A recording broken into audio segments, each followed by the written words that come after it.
증거하고 그 복음이라 인하여 주님의 영광이 가득해지기를 원하는 그 선교사의 간절한 열망을 바울은 이 말씀 속에 표현하고 있습니다.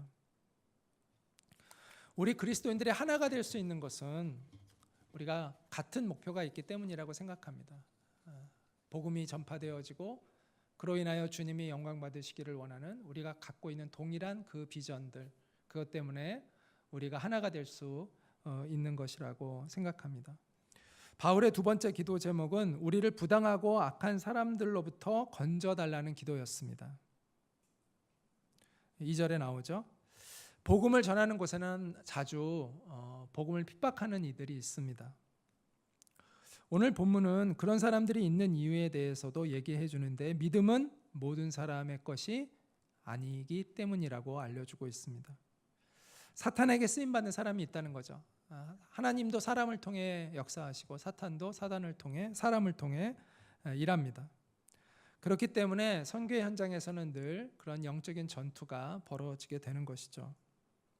바울은 선교의 경험을 통해서 이 치열한 영적 전투를 이 전투의 심각성을 인식하고 있었습니다. 그것은 때로는 영혼을 위협하고 또 때로는 그의 목숨까지도 위협을 하는 전투였던 것이죠. 따라서 바울은 그의 선교 일행들이 그 선교적 사명을 다 감당할 수 있도록 또 악한 자들의 방해와 위협으로부터 보호받을 수 있도록 기도를 부탁하고 있습니다. 자, 그 다음 본문인 우리 3절부터 3절, 4절, 5절 같이 한번 읽어볼까요? 시작. 주는 미쁘사 너희를 굳건하게 하시고 악한 자에게서 지키시리라. 너희에 대하여는 우리가 명한 것을 너희가 행하고 또 행할 줄을 우리가 주 안에서 확신하노니 주께서 너희 마음을 인도하여 하나님의 사랑과 그리스도의 인내에 들어가게 하시기를 원하노라. 이제 사도 바울이 이제 본인을 위한 기도를 요청했잖아요. 그 전에는. 근데 이번에는 다시 데살로니가 성도들을 그가 격려하고 확신을 심어주고 있습니다.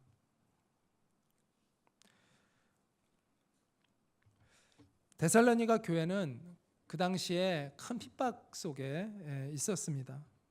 그래서 악한 자들로부터 보호를 받는 것은 바울에게만 필요한 것이 아니라 데살로니가 성도들 가운데도 필요한 일이었죠. 그래서 바울은 주는 미쁘사는 신실하시다는 것이죠. 주는 신실하셔서 너희를 굳건하게 하시고 너희를 악한 자들로부터 지켜주실 것이다. 이렇게 격려를 해주고 있습니다. 자, 우리가 여기서 한 가지 생각해 보아야 할 것이 하나님은 신실하셔서 우리를 악한 자에게서 지키신다라는 이 말씀이 우리의 영혼의 안전을 보호하신다는 것인지 아니면 우리의 육체의 목숨, 생명을 보호하신다는 것인지 뭐에 대한 확신을 이야기하고 있는 것인지 이거에 대해서 우리는 한번 생각해 볼 필요가 있습니다. 우리는 영혼을 위해서도 기도하지만 때로는 우리의 육체의 안전을 위해서도 우리가 기도를 합니다. 악한 자들이 우리의 생명을 해하지 못하도록 또 선교사님들의 생명을 해하지 못하도록 우리가 기도합니다. 이 기도가 뭐 잘못된 기도 아니죠. 옳은 기도이고 또 자연스러운 기도입니다. 그런데 문제는 하나님이 우리의 목숨을 보호하지 않으셨을 때 우리는 어떤 반응을 보여야 하는가라는 것이죠. 만약 하나님이 우리의 육체적 안전을 보호하시지 않으면 하나님은 신실하지 않은 것인가? 많은 사람들이 그런 어려움이 닥칠 때 또 어떤 생명을 가족 중에 누가 잃게 되었을 때 많은 사람들이 시험에 빠집니다. 하나님이 신실하신가라는 의문을 갖게 됩니다.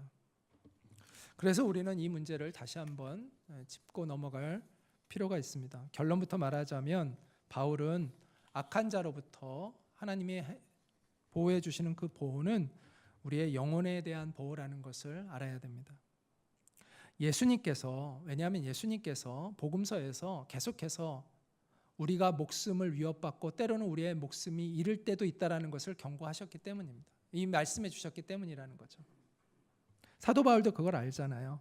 따라서 사도 바울이 여기서 본질적으로 구하는 그 보호라는 것은 우리의 생명, 목숨에 대한 육체적인 어떤 생명에 대한 보호하심이 아닌 우리의 영혼에 대한 보호가 그 본질이라는 것을 우리가 이해할 필요가 있습니다. 그래서 로마서에서 이렇게 사도 바울은 분명히 이렇게 얘기합니다. 누가 우리를 그리스도의 사랑에서 끊으리요? 환난이나 공고나 박해나 기근이나 적신이나 위험이나 칼이랴. 기록된 바 우리가 종일 주를 위하여 죽임을 당하게 되며 도살당할 양같이 여김을 받았나이다 함과 같으니라. 실제로 이런 핍박이 일어났다는 거죠. 그런데 사도 바울은 그것으로 인하여 하나님의 신실하심을 의심하지 않습니다. 그리고 이렇게 고백합니다.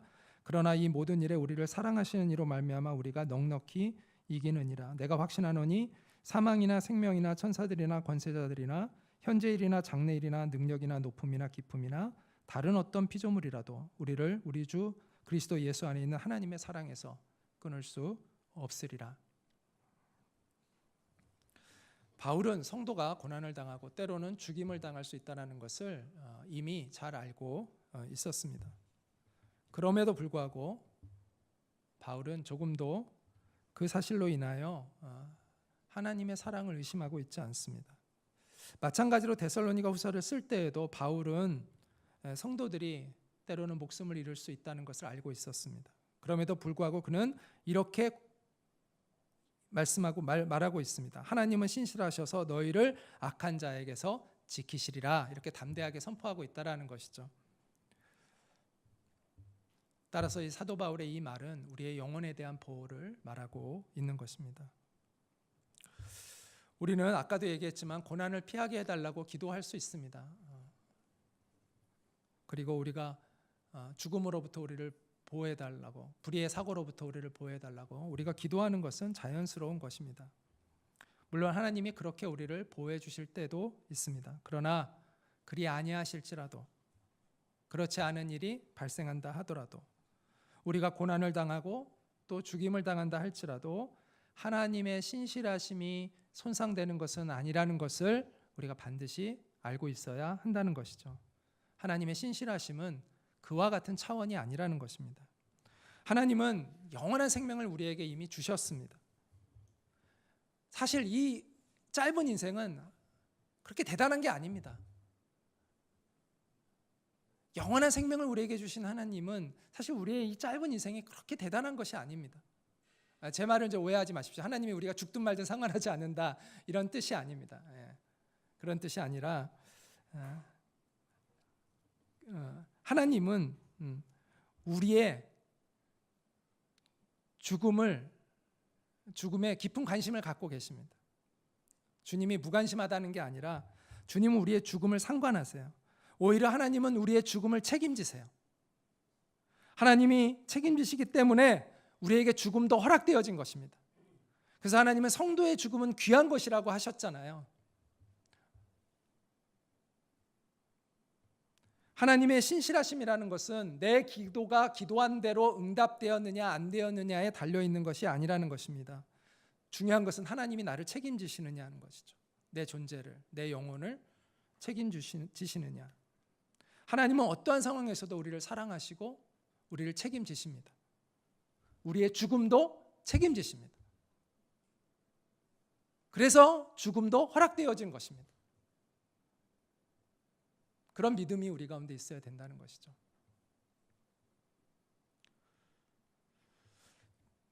악한 자에게서 건지시는 이 하나님의 신실하심이라는 것은 우리의 인생을 10년 더 연장해 주느냐 20년 더 연장해 주느냐 그런 차원이 아니라는 것입니다. 내 사업을 하나님이 망하게 되는 것을 막아주시느냐 안 하느냐 그런 차원이 아닙니다. 불의의 사고와 재앙으로부터 우리 가족을 안전하게 보호해 주시느냐 안 해 주시느냐의 그런 차원이 아니라는 것이죠. 하나님의 신실하심이라는 것은 하나님의 신실하심을 그렇게 이해할 때 우리는 흔들리게 되고 어린아이와 같은 신앙을 갖게 됩니다. 그래서 어려움을 당하거나 사랑하는 가족을 잃거나 그러면 믿음이 흔들리고 믿음을 잃어버리는 사람들이 생깁니다. 하나님의 사랑과 신실하심을 의심하기 때문이죠. 근데 그것은 성경이 무엇을 약속하고 있는지에 대한 명확한 지식이 없기 때문이라는 것이죠. 하나님은 우리에게 부활의 소망을 주셨습니다. 하나님이 책임져 주실 수 없는 일은 우리의 인생에 일어나지 않습니다. 고난도 죽음도 하나님이 우리를 책임져 주실 수 있기 때문에 일어나는 것입니다. 우리는 그것을 믿어야 합니다. 바울은 데살로니가 성도들이 이 어린아이 같은 신앙에서 벗어나서 성숙한 신앙을 갖기를 원했습니다. 그리고 바울은 이미 그들이 그런 신앙 가운데 있다는 확신을 가지고 있었습니다. 그 데살로니가 후서 1장에 보면 사도 바울이 그들이 고난 속에서도 그리스도의 향기를 뿜어내고 있다라고 그들을 칭찬했던 것을 우리는 기억합니다. 그래서 바울은 4절에서 이렇게 이야기를 하고 있는데, 우리의 명한 것을 너희가 행하고 또 행할 줄을 우리가 주 안에서 확신하노니. 우리의 명한 것을 데살로니가에 있는 성도들이 행하고 또 행할 것을 내가 확신한다라고 이렇게 이야기하고 있습니다. 바울은 그들이 어떤 고난을 당해도 어떤 어려움 속에 있어도 하나님의 신실하심을 믿고 사도 바울이 가르친 그 가르침을 계속해서 행하고 또 행할 것을 바울은 믿고 있었다라는 것이죠. 그런데 그러면서 바울은 이런 기도를 합니다. 주께서 너희 마음을 인도하여, 5절에 주께서 너희 마음을 인도하여 하나님의 사랑과 그리스도의 인내에 들어가게 하시기를 원하노라.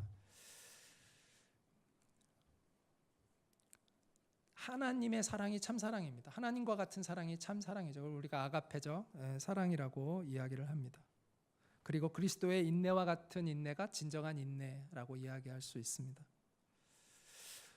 우리가 진리를 행하고 또 행할 때, 하나님의 가르침을 또 행하고 또 행할 때, 그것을 포기하지 않고 중단하지 않고 행하고 행할 때 우리는 하나님의 사랑을 배우게 되고 그리스도의 인내를 배우게 된다라는 것이죠. 여러분은 어떤 사람입니까? 하나님의 말씀을 행하고 또 행하는 사람입니까? 아니면 행하다가 그만두고 또 행하다가 그만두고 그러고 있습니까? 우리가 주님의 말씀에 순종하고 또 순종할 때 우리는 하나님의 사랑을 배우게 되고 그리스도의 인내를 배우게 될 것입니다. 자, 지금까지 기도의 요청과 이제 확신, 사도 바울이 그 데살로니가 성도들에게 가지고 있는 확신에 대한 것을 우리가 살펴보았고요. 그 다음에 이제 6절부터 15절 말씀을 보겠는데, 저와 여러분이 번갈아 가면서 읽으면 좋겠습니다. 6절부터 12절까지 제가 6절 먼저 읽겠습니다. 형제들아, 우리 주 예수 그리스도의 이름으로 너희를 명하노니 게으르게 행하고 우리에게서 받은 전통대로 행하지 아니하는 모든 형제에게서 떠나라.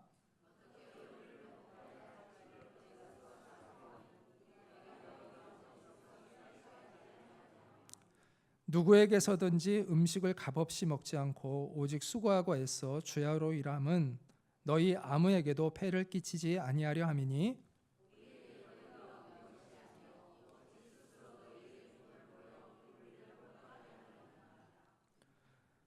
우리가 너희와 함께 있을 때에도 너희에게 명하기를 누구든지 일하기 싫어하거든 먹지도 말게 하라 하였더니,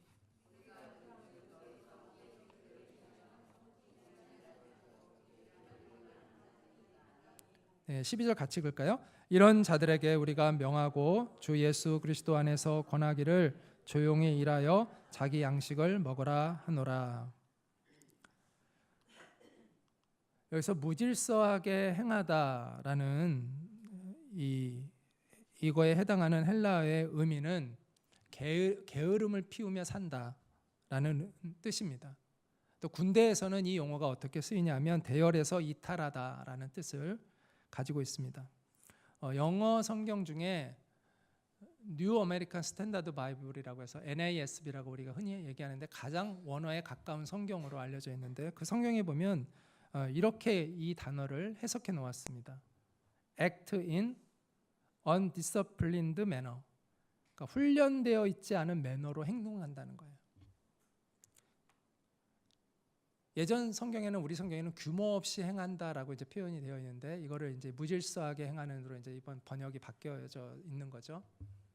개역 한글은 개역 개정은 그렇게 바꿨죠. 개역 한글에 있는 것을. 그래서 이 무질서하게 행하는 것은 훈련되어 있지 않은 매너를 가지고 있다는 것입니다. 이런 사람들은 어떤 문제를 야기했냐면, 사도들의 가르침을 무시했습니다. 6절에 보면 우리에게서 받은 전통대로 행하지 아니하였다. 여기서 전통이라는 것은 사도적 가르침을 얘기합니다. 사도적 명령을 얘기합니다.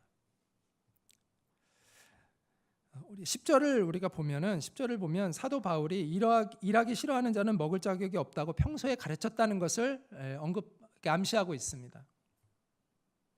이 말씀은 장애인처럼 정말 일을 할 형편이 상황이 안 돼서 어쩔 수 없이 일을 못하는 사람들에 대한 이야기가 전혀 아니죠. 우리가 그렇게 오해하면 이 말씀을 잘못 오해하는 것이죠. 일할 수 있음에도 불구하고 일하기 싫어서 일하지 않는 게으른 사람들에 대한 이야기를 하고 있습니다.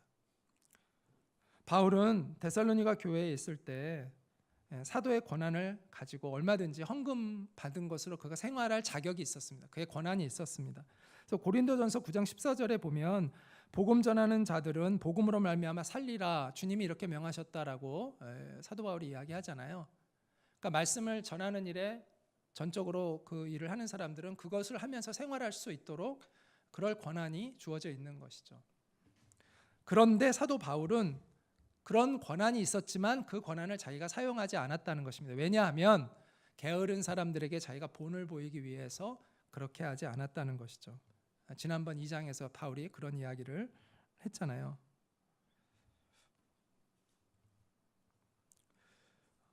바울은 8절과 9절에서도 이렇게 이야기를 합니다. 자기가 그렇게 한 이유에 대해서 누구에게서든지 음식을 값없이 먹지 않고 오직 수고하고 애써 주야로 일함은 너희 아무에게도 폐를 끼치지 아니하려 함이니 우리에게 권리가 없는 것이 아니요 오직 스스로 너희에게 본을 보여 우리를 본받게 하려 함이니라 이렇게 이야기를 하고 있습니다. 우리에게 권한이 있지만 내가 이그젬플을 보여주기 위해서 일부러 그렇게 그 권한을 사용하지 않았다라고 이야기를 하는 것이죠. 그런데 너희는 이 가르침을 따르고 있지 않다라고 이야기하고 있는 것입니다.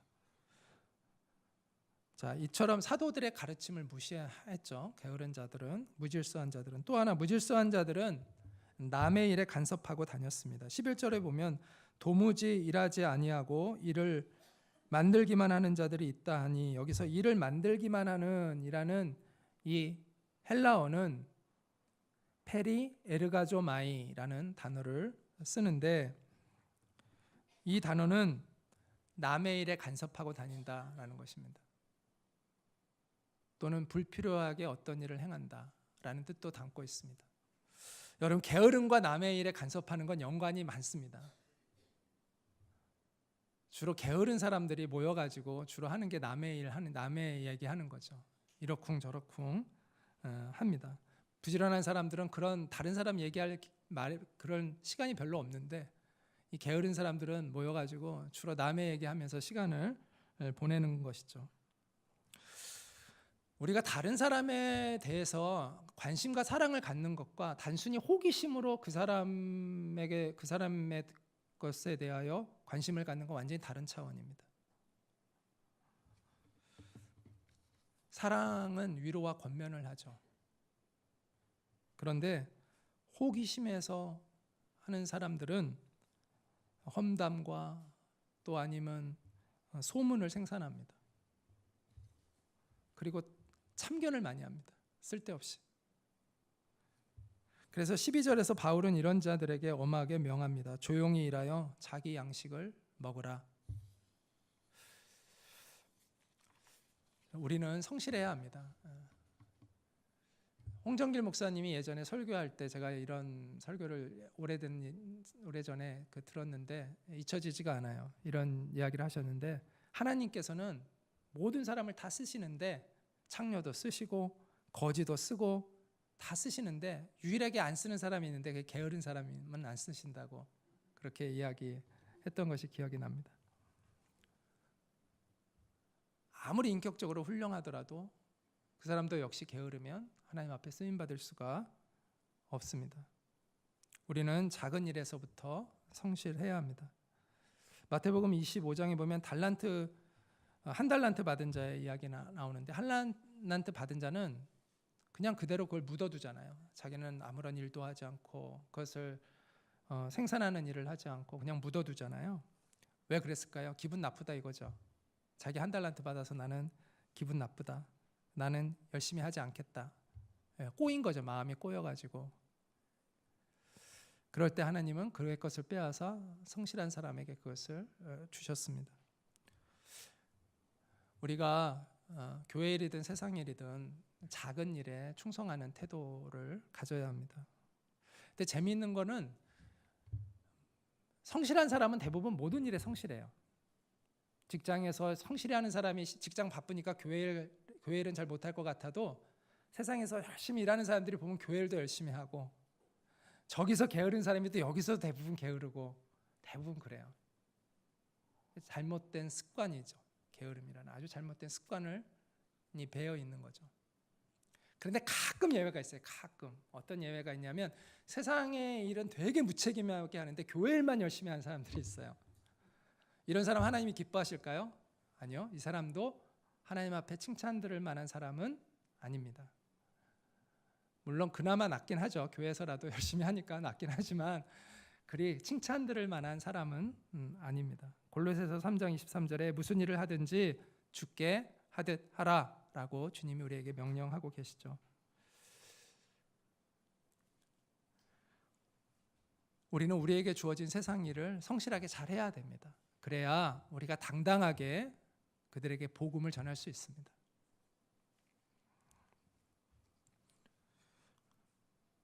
데살로니가후서 3장 13절 말씀을 같이 한번 읽겠습니다. 시작. 형제들아 너희는 선을 행하다가 낙심하지 말라.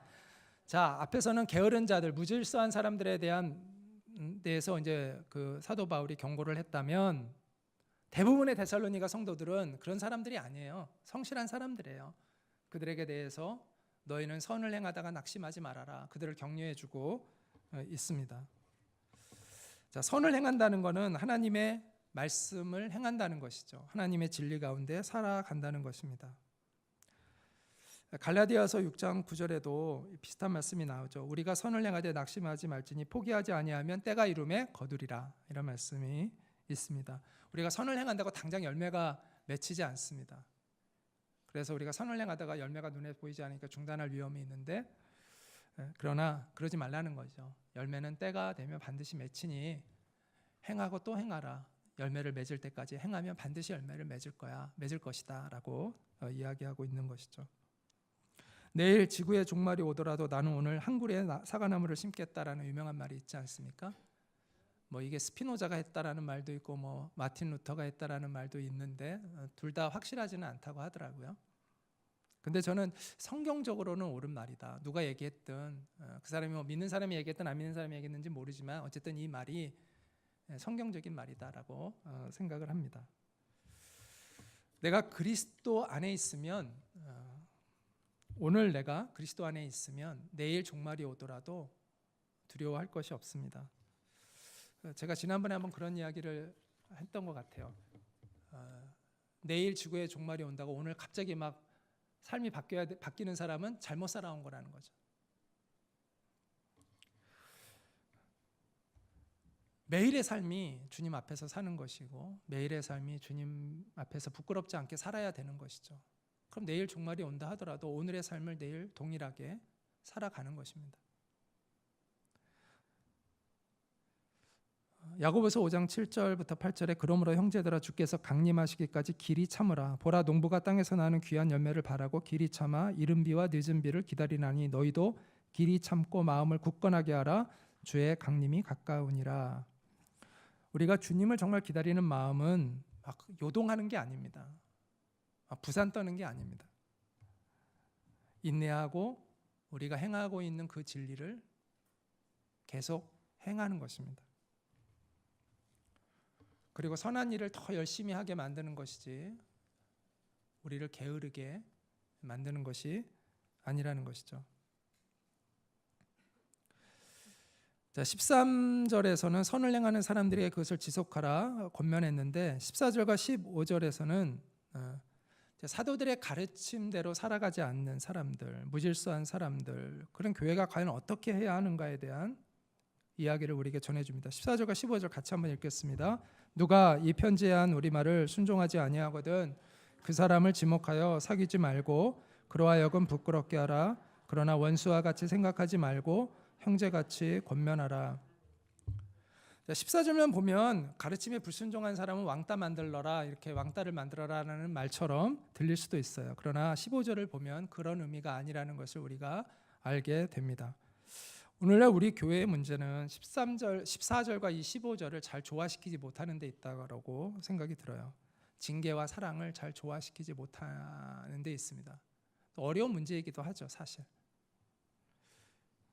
14절에 이 편지에 한 우리의 말을 순종하지 아니하거든 이 말을 잘 이해해야 하는데, 이 말은 어떤 사소한 그 죄의 문제를 다루는 것이 아닙니다.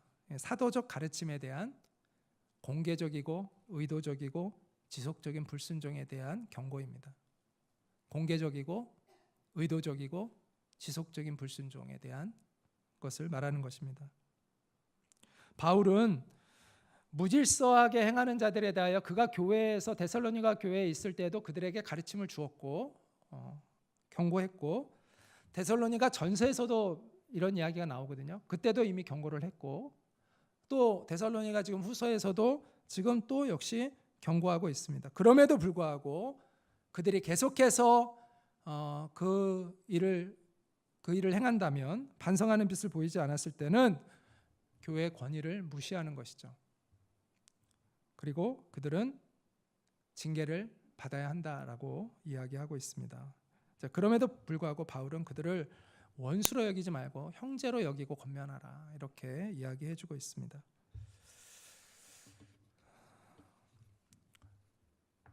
자, 이런 사람들, 징계를 받아야 되는 사람들은 어떤 사람들이죠? 많은이 아니라 어떤 이상한 목사들은 자기 말을 듣지 않는 성도들은 다 하나님의 말씀을 거역하는 자처럼, 자기는 하나님의 말씀을 대언하는 자이고 자기의 말을 거부하는 것은 다 하나님의 말씀을 거부하는 것처럼 그렇게 해서 성도들을 올가매고 협박하는 경우가 있는데, 매우 잘못된 악한 거죠. 거짓된 목자이죠. 그런 목사들은 가까이 하면 안 됩니다. 그들은 사도적 권위를 자기가 가지고 있다라고 이야기를 합니다. 그런데 목사와 사도는 다릅니다. 물론 목사가 예전에 사도의 일부 역할을 지금 하고 있지만 사도와 목사는 다릅니다. 오늘날 목사는 교사에 오히려 좀 더 가까운 거죠. 사도라고 이렇게 자신을 칭하는 것은 옳지 않습니다. 설사 사도라 하더라도 사도적 권위는 그의 개인적인 권위를 이야기하는 게 아닙니다. 사도의 권위는 하나님의 말씀으로부터 오는 권위인 것이죠. 그래서 목사가 자기의 개인적인 주장을 펼치고 그거에 의해서 말을 안 들으면 하나님의 뜻을 어기는 것을 얘기하는 건 매우 잘못된 것이죠. 누구든지, 목사도 당연하고 모든 성도가 하나님의 바른 말씀을 전할 때에는 그 말씀은 사도적 권위를 갖는 것입니다. 근데 이제 문제는 하나님의 말씀을 자기 마음대로 해석해서 하나님의 말씀이라고 들이대니까 문제이긴 하지만, 사도적 권위는 개인의 권위를 얘기하는 게 아니라 이 성경의 권위, 하나님의 진리의 권위를 얘기하고 있는 것이죠. 하나님의 진리의 말씀은 시대를 불문하고 절대적 권위를 갖습니다. 그런데 이 진리의 말씀을 공개적으로, 고의적으로, 계속적으로 무시하는 사람들은 징계를 해야 되죠. 오늘날 교회가 이런 징계를 다 잃어버렸어요. 그래서 교회 안에서 음란을 행하고 거짓말을 일삼아서 모함을 일삼고 정말 악한 일이잖아요. 그런 사람들에 대한 징계가 없어요.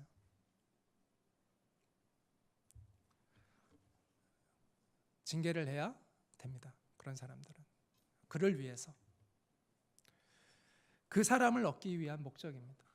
그 사람을 파멸시키려는 목적이 아니라, 오늘 사도 바울이 이야기한 것은 그 징계는 그를 파멸시키기 위한 목적이 아니라 그를 하나님 앞에 바로 세우기 위해서 행해져야 한다라고 말씀하고 있는 것이죠. 그가 부끄러움을 깨닫고 회개할 수 있도록.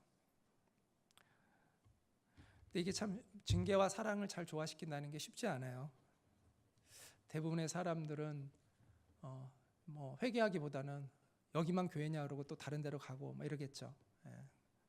그러나 우리는 이 두 가지 징계와 사랑이라는 이것을 조화시키려는 노력을 해야 합니다.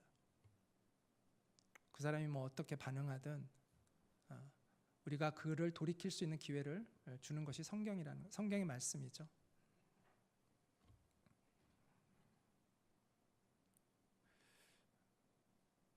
자, 마지막으로 우리 데살로니가후서 3장 16절부터 18절 말씀 같이 한번 읽겠습니다. 시작. 평강의 주께서 친히 때마다 일마다 너희에게 평강을 주시고 주께서 너희 모든 사랑과 함께 하시기를 원하노라. 나 바울은 친필로 문안하노니 이는 편지마다 표시로서 이렇게 쓰노라. 우리 주 예수 그리스도의 은혜가 너희 무리에게 있을지어다. 바울은 지금까지 대피를 했습니다. 그러니까 말로 하면 이제 누가 이렇게 글을 받아서 이제 쓴 거죠. 그런데 17절에서 바울은 이제 내가 친필로 마지막 인사를 쓴다라고 얘기합니다. 이것은 거짓 교사들의 거짓된 문서로부터 보호하기 위한 것이기도 합니다. 증명하는 거죠. 친필을 씀으로 사인처럼 이것은 정말 사도 바울이 우리에게 보낸 편지가 맞다라는 것을 증명하기 위해서 이제 그렇게 한 것으로 보입니다. 그러면서 바울은 축복의 기도로 편지를 마치는데 이 축복은 삼중적인 축복을 담고 있습니다. 자, 16절 상반절에 보면 평강의 주께서 친히 때마다 일마다 너희에게 평강을 주시고 이렇게 평강을 축복합니다. 평강으로 축복을 합니다. 주님은 평강을 주시는 분이시죠. 요한복음 14장 27절에 평안을 너희에게 끼치노니 곧 나의 평안을 너희에게 주노라. 내가 너희에게 주는 것은 세상이 주는 것과 같지 아니하니라. 너희는 마음에 근심하지도 말고 두려워하지도 말라. 이렇게 말씀했잖아요. 자, 대부분 세상이 주는 평안은 어떤 외부적인 환경에 의해서 오는 내 환경에서 내 안으로 오는 평안이지만 주님이 주시는 평안은 내 안에서 솟구쳐 나오는 평안입니다. 그래서 이 외부적인 환경에 상관없이 내 안에서 나오는 그러한 평강이기 때문에 외부와 상관없이 우리는 주님이 주시는 평안은 어떤 환경에 있든 우리에게 주시는 평안이라는 것이죠. 바울은 데살로니가 성도들이 그 참된 평안 가운데 너희가 거하기를 원한다 이렇게 그들을 그 원함으로 축복하고 있습니다. 또 하나 16절 후반절에 보면 주께서 너희 모든 사랑과 함께 하시기를 원하노라. 주님은 언제나 우리와 함께 하시는 분입니다. 앞에서 평안에 대한 이야기를 했는데 우리가 평안할 수 있는 근거는 무엇입니까? 주님이 우리와 함께 하심을 알고 있기 때문이죠. 그래서 예수님은 승천하시면서 제자들에게 마태복음 28장 20절에서 내가 세상 끝날까지 너희와 항상 함께 있으리라 이렇게 약속해 주셨잖아요. 이 약속을 이루어 주셨죠. 성령님을 우리 가운데 보내주셔서 성령님은 지금 우리와 그리스도의 영이신 성령님이 지금 우리와 함께 하고 계십니다. 사도 바울은 데살로니가 성도들이 그들 안에와 계신 성령님을 늘 인식하고 성령님의 인도하심 가운데 살기를 축복하고 있는 것입니다. 또 18절에 또 은혜로 축복합니다. 우리 주 예수 그리스도의 은혜가 너희 무리에게 있을지어다. 주님은 은혜로 가득하신 분이시죠. 사도 요한은 이렇게 선포했는데 요한복음 1장 16절에서 우리가 다 그의 충만한 데서 받으니 은혜 위에 은혜로라. 은혜 위에 은혜로라. 주님은 넘치는 은혜를 우리에게 주셨음에도 불구하고 계속해서 은혜를 부어주십니다. 주님의 은혜는 제한이 없습니다. 은혜 위에 또 은혜입니다. 사도 바울은 데살로니가 성도들이 주님의 은혜로 덮이기를 축복하고 있습니다. 자, 우리는 지금까지 데살로니가후서 3장을 보았습니다. 주님을 기다리는 우리의 올바른 자세는 선을 행하다가 중단하지 않는 것입니다. 선을 행하다가 낙심하지 않는 것이죠. 선을 행하고 또 행하는 것입니다. 하나님의 말씀에 순종하고 또 순종하는 것이죠. 그럴 때 우리는 하나님의 사랑과 그리스도의 인내를 배울 수가 있습니다. 이것이 우리의 목표가 되어야 되는 것 같아요. 하나님의 사랑을 배우고 그리스도의 인내를 배우는 것이 우리의 목표가 되어야 합니다. 이 목표는 주님의 은혜로 달성할 수 있습니다. 주님이 우리와 함께 하심으로 우리는 이 목표에 이를 수가 있습니다. 주님의 평강이 우리 가운데 있음으로 인해서 우리는 이 목표를 향해 계속해서 전진해 갈 수 있습니다. 주님이 오시는 그날까지, 아니면 우리가 주님 앞에 가는 그날까지 말씀 위에 굳게 서서 진리를 행하고 또 행하는 저와 여러분이 되기를 주님의 이름으로 축복합니다. 네, 우리가 잠깐 기도하도록 하겠습니다. 함께 좀 같이 오늘 말씀을 가지고 기도하도록 하겠습니다. 우리가 무질서한 자들이 아니라 질서 있는 자들이 될 수 있도록 우리가 정말 훈련되어진 인격과 성품으로 주님을 섬길 수 있는 우리가 될 수 있도록, 그리고 이 세상에서 우리가 선한 영향력을 발휘할 수 있는 사람들이 되게 해달라고 우리가 먼저 합심해서 잠시 기도하도록 하겠습니다. 기도하겠습니다. 사랑하는 하나님, 오늘 우리가 주님의 말씀을 통하여 하나님 무질서한 자들에 대한 경고를 보게 됩니다. 주님, 우리가 하나님 주님 앞에서 질서 있는 자로 세워지기를 원합니다. 우리가 훈련되어진 잘 다듬어진 인격과 성품과 삶의 태도를 가지고 우리가 이 세상을 살아갈 수 있는 우리가 되어지기를 원하고 소망합니다. 게으르고 방종한 자들이 되지 않게 하여 주시고, 어디에 있든지 하나님 우리가 빛과 소금의 역할을 감당할 수 있는 사람들, 이 세상에 선한 영향력을 끼칠 수 있는 그리스도인들로 살아갈 수 있도록 주님 우리를 도와주시옵소서. 우리 안에 계신 성령님이 우리를 도우셔서 우리로 하여금 주님의 말씀을 깨닫게 하시고, 그 말씀 앞에서 부지런한 삶을 살아가며 주님의 사명을 감당하는 삶을 살아갈 수 있는 우리가 될 수 있도록 주님 도와주시옵소서. 네, 또 우리 같이 한 번 더 기도하겠는데요. 우리가 선을 행하되 낙심하지 않고 지속할 수 있는 우리가 되어지기를 우리가 기도하기를 원합니다. 우리가 주님의 약속을 다시 한번 굳게 붙잡을 수 있는 우리가 되게 해달라고, 그래서 정말 하나님의 그 사랑을 배우고 또 그리스도의 인내를 배울 수 있는 우리가 될 수 있게 해달라고, 그래서 반드시 열매를 맺을 수 있는 우리가 될 수 있게 해달라고, 우리 그렇게 복음을 전할 수 있게 해달라고 우리 같이 합심해서 다시 한번 더 기도하겠습니다. 하나님 아버지, 우리가 선을 행하되 낙심치 아니하고 그 선을 행하고 또 행할 수 있는 우리가 되게 하여 주시옵소서. 하나님, 우리가 진리를 행하되 포기하지 아니하고 끝까지 그 열매를 맺을 때까지 행할 수 있는 인내가 우리 가운데 있게 하여 주시옵소서. 그리하여 하나님, 우리가 그리스도의 인내를 배우고 또 하나님의 그 참 사랑을 배워갈 수 있는 아버지, 그렇게 우리가 새롭게 빚어져 갈 수 있는 저희들이 되게 하여 주시옵소서. 우리가 진리를 행할 때에 하나님, 우리가 주님이 기뻐하시는 존재로 아버지 주님이 우리를 만져가시는 것을 우리가 고백합니다. 우리가 그렇게 되기를 원합니다. 주님을 닮아갈 수 있는 우리가 되어지기를 원합니다. 주님, 우리의 삶의 목표가 주님을 닮아가는 것이 되어지기를 원합니다. 하나님, 우리가 낙심치 않고 포기하지 않고 하나님 끝까지 아버지 주님이 우리에게 주신 그 말씀을 지켜 행할 수 있도록 우리를 도와주시옵소서. 또 마지막으로 우리 사도 바울이 데살로니가 성도들을 축복했던 그 주님의 평강, 또 주님의 동행, 또 주님의 은혜, 우리가 같이 위에서 그것을 구하며 기도했으면 좋겠고요. 또 우리 함께 있는 우리의 성도들 모두가 정말 하나님의 이 평강과 동행과 은혜의 축복으로 덮일 수 있도록 우리 서로 축복하며 기도했으면 좋겠습니다. 다시 한번 마지막으로 기도하고 제가 기도하고 마치도록 하겠습니다. 같이 기도합니다. 하나님 아버지, 그렇습니다. 하나님, 사도 바울이 데살로니가 사랑하는 성도들을 향하여 평강과 주님의 함께하심과 주님의 은혜를 축복하며 간구했습니다. 아버지, 이것이 오늘 우리에게도 필요한 것을 주님 앞에 고백합니다. 주님의 평강이 우리 가운데 필요합니다. 아버지, 이 세상에 흔들리지 않는 평강이 우리 가운데 필요합니다. 주님, 우리에게 참 평강을 주시옵소서. 또한 주님이 우리와 함께하고 계심을 늘 깨달아 알게 하여 주시옵소서. 우리 안에 그리스도의 영으로 와 계신 성령님을 우리가 바라볼 수 있게 하시고 그것을 인정하며 주님 앞에서 살아갈 수 있는 저희들이 되게 하여 주시옵소서. 또한 우리가 주님의 은혜 없이는 아버지 우리가 성장할 수 없고 또 주님 앞에 갈 수 없음을 고백합니다. 우리를 주님의 은혜로 붙드시니 감사합니다. 은혜에 은혜를 더하시는 하나님께 감사를 드립니다. 충만하신 우리 은혜로 충만하신 주님의 손안에 우리가 있음을 고백합니다.